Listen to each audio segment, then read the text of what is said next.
warkii hore war soo dhaaf haddii wiilkan Cali loo yaqaano uu barankii ku sameeyay dadka oo dhan kaligiis ma ahan balse xaaskiisa ayaa barankii ka qaadatay qaybta ugu weyn bal ka waran haddii aan kuu sheego in mid ka mid ah gabdhihii ka soo muuqday filimkii Cali ay tahay xaaskiisa weliba ay qaadatay doorka ugu muhiimsan waa tuma xaaska Cali wiilka xoolo dhaqatada ah ee ka yaabsaday dadyowga Soomaalida markii dambana la keenay xaqiiqadiisa shalay isaga ayaa la kashifay wixii uu dhab ahaan ahaa maantana xaaskiisa ayaa la keenay oo baraha bulshada meel walba sawiradeeda la soo dhigay waa tuma gabadha xaaskiisa ah muuqaalkan ayaan kugula wadaagi doonaa balse intaana guda gelin like sar muuqaalkan si uu u gaaro saaxiibo badan share dheh oo la wadaag saaxiibadaada si aan u helno saaxiibo wanaagsan sida adigoo kale aragtidaada ku soo qor qaybta hoose ee commentiga hana hilmaamin inaad follow dhahdo page-keena si aysan ku dhaafin barnaamijyadeena kale subscribe na saar YouTube-keena oo gambaleelka furo ku mahadsanid la jaanqaadkaaga tii horeba tana ka daran kashifaadii ceeb ayaa ku dhacday Cali oo ah wiil Soomaali ah oo ku nool Sweden kaasi oo ka yaabsaday dhammaan dadka Soomaalida kaasi oo ciyaarta qaybteedii hore ka yaabsaday dadka oo dhan kadib markii uu jiray filim cajiib ah laakiin hadda comeback iyo soo laabasho ayaa lagu sameeyay markii dhamaadka qaybtii koowaad la kashifay inuu xasla yahay maantana waxaaba la keenay in xaaskiisii filimka ay qayb ka ahayd Cali waxa uu la yimid filim Soomaalida ku cusub oo uu soo guuriyay iyo tixraaca barnaamijka filimaanta hore looga sameeyay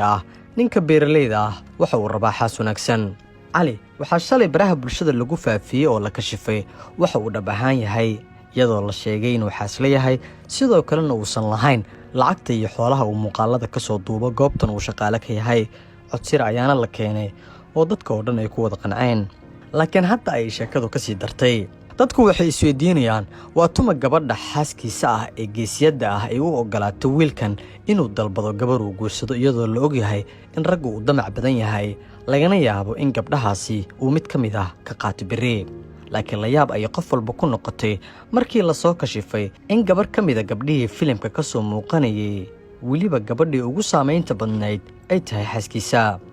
Cali xaaskiisa ayaa loo arkay inay tahay fikraddii ugu saameynta badnayd iyo shaqsigii ugu weynaa ee filimkan lagu daawaday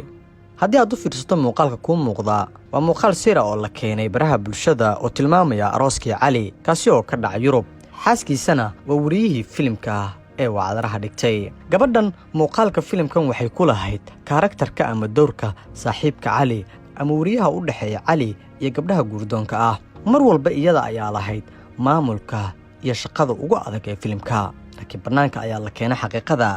xaaska Cali waa wariyaha filimka oo dhan marka ay sheekada sidaas tahay barankiga uu Cali dadka ku sameeyay kaligiis ma ahayn midka maskaxda dajiyay laakiin gabadhan oo wareysigeeda laga dareemay inay tahay gabar furfuran ilbaxnimo badan ay ka muuqato ayaa lahayd fikradda ugu sarreysa ee ruuxday baraha bulshada